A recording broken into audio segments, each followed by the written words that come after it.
Hi there, welcome back. So in this video, to be honest with you, I was having a lot of problems trying to make my mind up whether to use foils, as I'm showing you now, those lovely foils, so many different shades of mica powders. I was thinking of autumn or fall if you're in the USA. All the lovely different colours, the golds, the oranges. Do I use glitter? Do I use mica powders? Do I use foil? I knew I definitely wanted to use these lovely moulds. They are acorns. So a lot of detail in the lid and then very much a plain base. So after a lot of deliberating, I decided I'd go ahead and I'm going to use just the mica powders. So look at all these lovely colours. I mean, they're stunning. So many colours. To be honest with you, I had so many problems trying to make a decision, and do we add these flakes? You know, I mean, I'm just absolutely stuck. Too much choice, but I knew I was going to have to make a decision. So anyway, I did make it. And of course, as you can see, I've got mica powder all over my gloves already. But look at these moulds. Now, these are gorgeous moulds. They're from Temu, very sturdy, good quality silicone, and will definitely be fine considering all the resin that I'm going to pour in and so on. But we're going to start off, we're going to dust the inside of these pots with different types of mica powder. I've got some new brushes as well, which I've just shown you, and I'm just going to do our usual practice for applying mica powders. Now, I did think I'm going to turn this inside out, this lid, and then do my best to brush on the mica powders to find that actually I can't turn the lid inside out. So plan A shelved, plan B I'm going to do it in another way. So look at these lovely three colours. Two from Arteza, chocolate brown, a lovely copper, and then metallic gold. The metallic gold is from Estoyo, comes in their resin kit. So look at this beautiful brown. Hopefully there you go, you can see that. Chocolate brown, I think this one was called. And I've just literally dipped the dry bristled brush into the pot of mica and then made a decision. Let's just go ahead. I've already dropped some of the mica powder into it. And I just literally here, there, patting it here, there. This bit of the clip has been sped up though. Obviously I don't apply it quite this quickly. But this video is already 23 minutes long, this one. Actually almost 24. So we have sped up some of the clips where I'm just doing some of the processes that you'll have seen me do before. But look at that beautiful colour. Now, it was bronze, Arteza bronze. So Arteza chocolate brown, first one, Arteza bronze, second one. Real rich, deep, orangey, bronzy colour. So again, just going to dust this over the mould. Oh, look at that. Oh, you see, I'm not somebody that loves orangey colours. It's just me. But I love this. This colour is gorgeous. Oh, look at that. Fabulous. Real warmth, real autumnal, fall, seasonal colours. Now look at that. You can really see the colour there on the other side of the mould as well. Now at this point I was thinking, I haven't left any space for the gold. Oops. But I thought, what the heck, we'll go in, we'll apply gold all over it, and if it picks up on some gold, it picks up on some gold. If it doesn't, then there's no real loss, no real hardship there, you know, because the colours already look absolutely fantastic. Gorgeous. Right, so as you can see, I'm applying gold everywhere. Tap, tap, tap on the lid. Make sure that you get rid of all the excess mica powder that's in there. Also, I need to go around the inside of the rim there, just make sure everything is covered. We are. I wasn't sure how this mould was going to perform because, as I said, this is a brand new mould to us. So neither myself nor Wayne have actually used it as yet. I'm going to take this lovely this lovely colour, this lovely warm orangey bronze colour, and just go around again. Make sure everything is coated, including the lip part of the mould there. Because this is going to be a lid, so it's going to have a section that goes down into the the pot part, the base part of the mould. Thoroughly tapping out the excess mica powder, as you can see there. Look at that. It's beautiful. Lots of lovely sparkle. Really good coverage with the mica powders as well. Arteza is one of our favoured brands. We're not affiliated with them or anything else like that, unfortunately. So no discount codes, but any codes that we do have will be linked in the description box that goes with the video, along with all the products that we have used in this video. So look at that, thoroughly coated. Now this is the second one, and we're going to use caramel brown, copper, and pearlescent, I think that said coffee or copper. The first two were Arteza, the third one was an Astorio one. So here we go, first Arteza one coming up. So this is the salted caramel. Now this I thought looked very similar to the chocolate brown, but apparently it's salted caramel. I did double check, do a double take, because I just thought, yep, okay. And just get rid of that little hair there. Why is it right in our house here, brand new moulds, always, even if you get them out the packet and immediately then hairs attach themselves to it, just seem to attract them. But anyway, oh, look at that. Such a glow to this mica powder. Of course, you don't have to use lots of different colours. You can just opt for the one colour. You can stick to doing it all in brown. You don't have to use mica powders either. You can just use opaque colour pigment pastes or, you know, alcohol inks. It's totally up to you. This is just our spin on autumnal colours and the season that we happen to be in at the moment, and the fact that, you know, it's acorns, and acorns I believe are usually about this time of year, I hope, unless I've got that completely wrong. Here we go with the final mica powder in here, and as usual, I don't think I've left any room for it, but that's really looking gorgeous. Beautiful, beautiful colours there. Just going around making sure that we've got everything covered, including that little lip of the rim of the lid part there. We are. Stunning. It's, I think, the third time I've said the word stunning in this video. There we go. Hopefully you're still with us. I appreciate that we are 7.5 minutes in and we're only dusting with mica powder. We really appreciate you sticking with us. Don't forget to give us the like, thumbs up, the share, the subscribe. If you haven't already got a YouTube account and you've just found us by chance on YouTube, why not create one? It's free, and it's free to subscribe.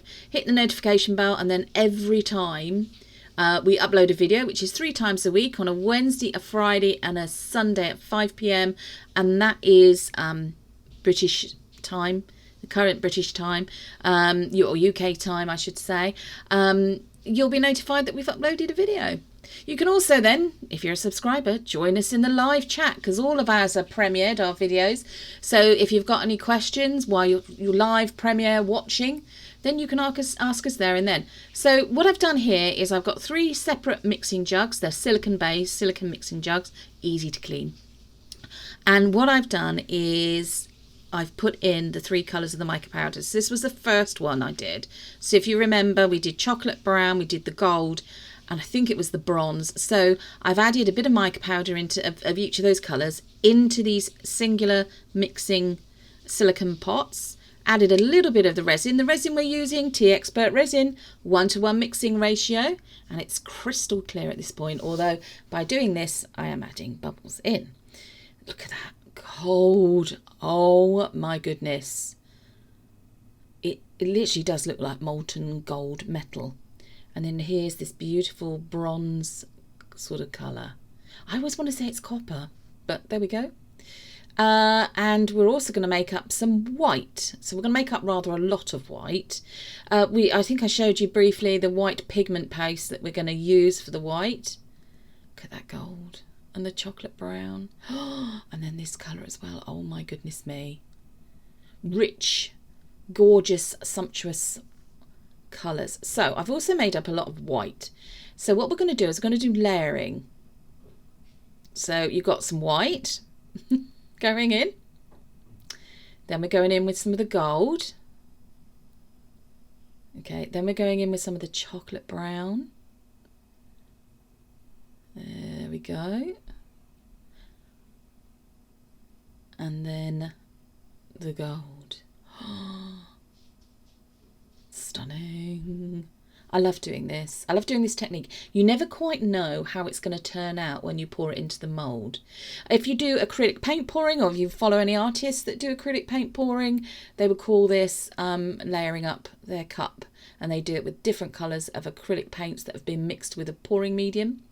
And then they pour it out and it creates a tree ring pour or a galaxy ring pour. That can be static pouring, it can be a travelling pour, lots and lots of ones there. But this, I thought we'd try that sort of process and see how it works with resin. Now, here we go. Here's the base part of the mould. We're just literally, so no mica powder dusted in this. We're going to pour it out now. Look, can you see how the colours are mixing? Creating like a tree ring pour, it's called. Look at that. Now, if only resin would stay exactly as that. But we all know what resin's like. It will continue to move and mix and so on. Sorry, it's not particularly good camera shot there as I'm trying to fill it up. And not necessarily stay as we would like them to. These do produce two beautiful pots. The end results are gorgeous. I might tweak the process a little bit of how I do it, but it was very interesting to see the difference between doing it like this rather than just pouring one colour into the mould, then the other colour, then the other colour, and alternating it. Just taking a little stir stick there and just swirling it round on the top. So that's the base done. I did also spritz these with a bit of isopropyl alcohol just to make sure we get rid of any bubbles that come up to the surface. Now here is the lid that goes with this pot. And all I'm doing, I know you're not going to see the variation in colour in the lid because obviously we've dusted it all with mica, but I wanted to use up the leftover resin from the pouring it into the base of the pot. So just make sure we scrape it all out and then top it up if necessary. We are. So if you hadn't dusted the lid, the inside of the lid with mica powder, you would of course see some of the variations of colour if you do it as a layered resin pour. We are. I've got leftover resin, so I'm just making sure that I get rid of all of it. Now then, here we go. This is moving on to the second one. And my apologies, you can still see the first one in camera shot. I am running out of space quickly at this point on my crafting area. Look at that, lovely. That's the salted caramel brown or salted caramel. There we are, caramel or brown or salted caramel colour. Now this, look at this colour. Look at that. Oh my gosh. Real deep, almost pearlized, reddish orange colour. It's fire. Absolute fire, that one. And that one is the copper coloured. So we've got salted colour caramel, the copper, and then this one, which I couldn't see whether or not it was coffee or copper again. One thing I will do in future, if I use this colour palette mix, is I probably will get rid of one of the darker colours and swap that for a cream colour. I'm just going to change them, but you know, there we go. Anyway, so same process as we did with the first pot or the first acorn. We're going to layer up your colours of resin. So there we went for white first, and that beautiful, lovely, rich colours. Do you see what I mean? There are going to be, yeah, what I should have done perhaps is put a layer of white in between each of the colours. But I love this colour palette. I didn't think I would. Because I tend to prefer things like purples, pinks, blues, creams. The shell dishes that we did recently, absolutely stunning. Those are my kinds of colours. These are a lot deeper. These are your chestnut browns, coppers, bronzes, golds. I love gold, by the way. Anyway, here we go.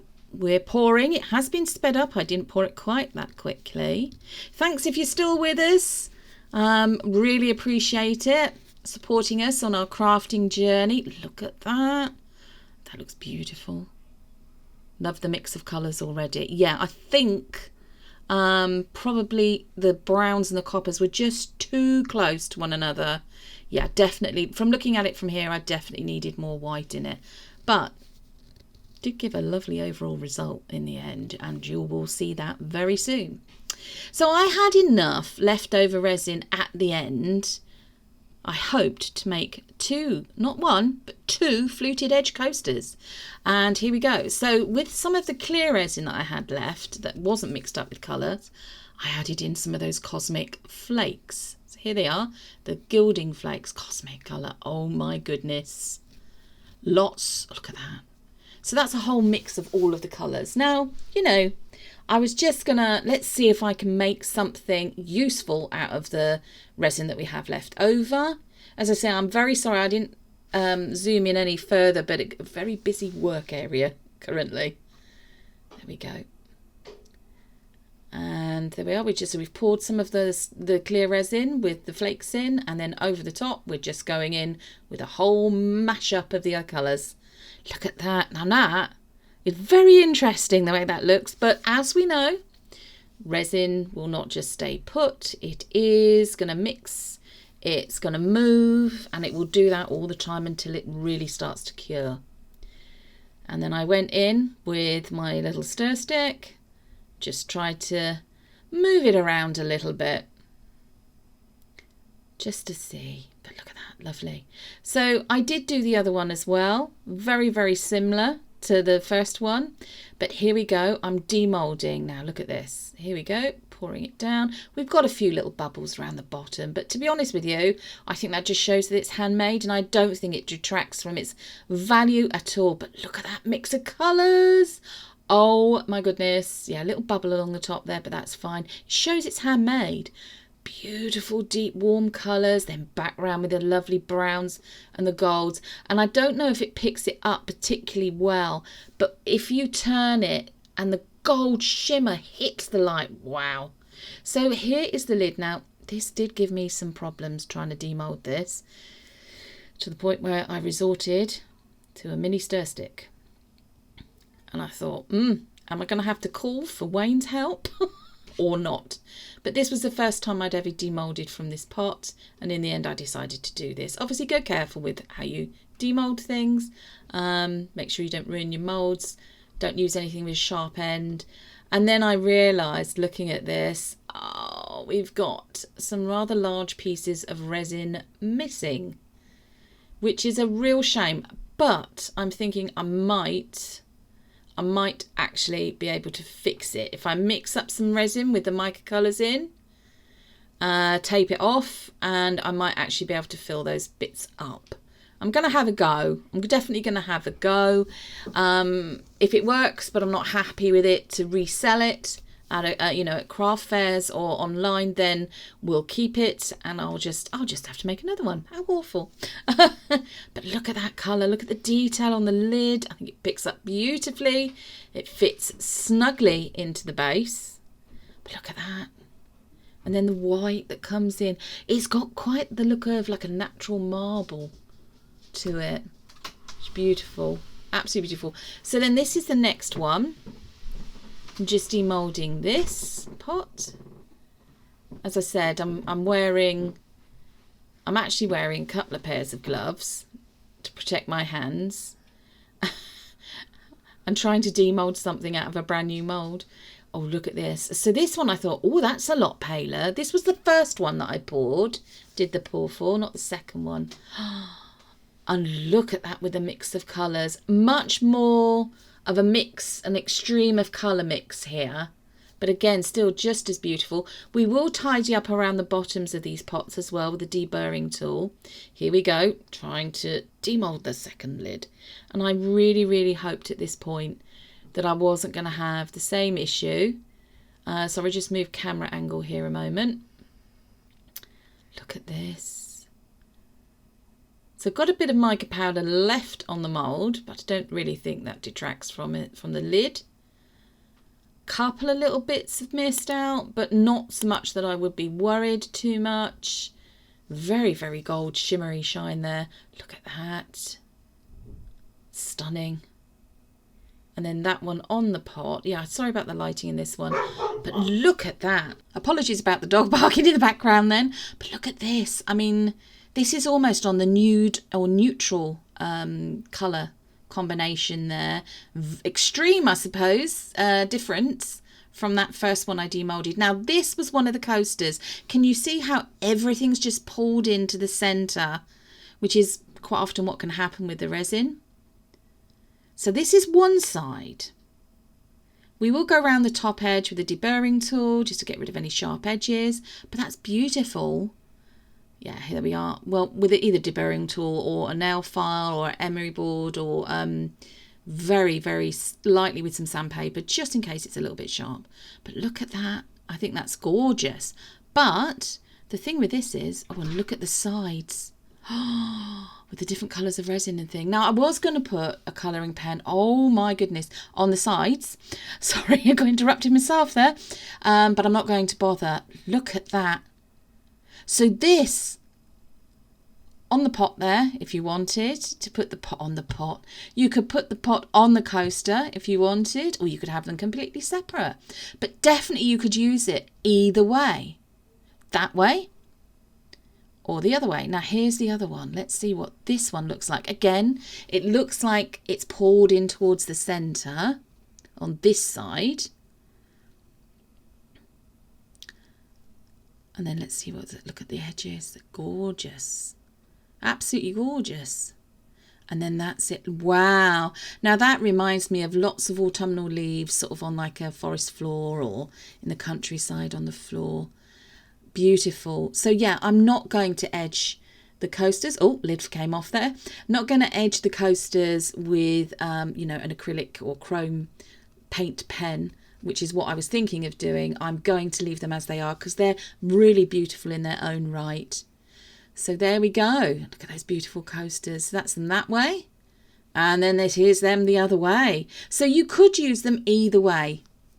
So this is the final shots coming up. Here we are with the acorn pots. Look at that. When the gold is hitting the light there with the gold mica in the lid. And the different mica colours, and then in the pot itself. And then this one, a lot more reddy brown tones to this one. Beautiful. Absolutely stunning, those two together. And here we have the coasters on one side. There we are, there's both of them. Beautiful, warm hits of fire, autumnal colours. And then this is on the other side. So you really could have them dual-sided coasters, totally up to you what you want to do with those. And then here's the very final shot of first coaster. Look at that, beautiful, where it hits the light there with the most cosmic mica, cosmic metallic flakes. And the beautiful reddy brown pot. Now the one that's more the golden brown. And then the final coaster. Thank you for liking, sharing, subscribing. If you've joined us in the live chat, thanks again. Have a great week, everyone. Bye.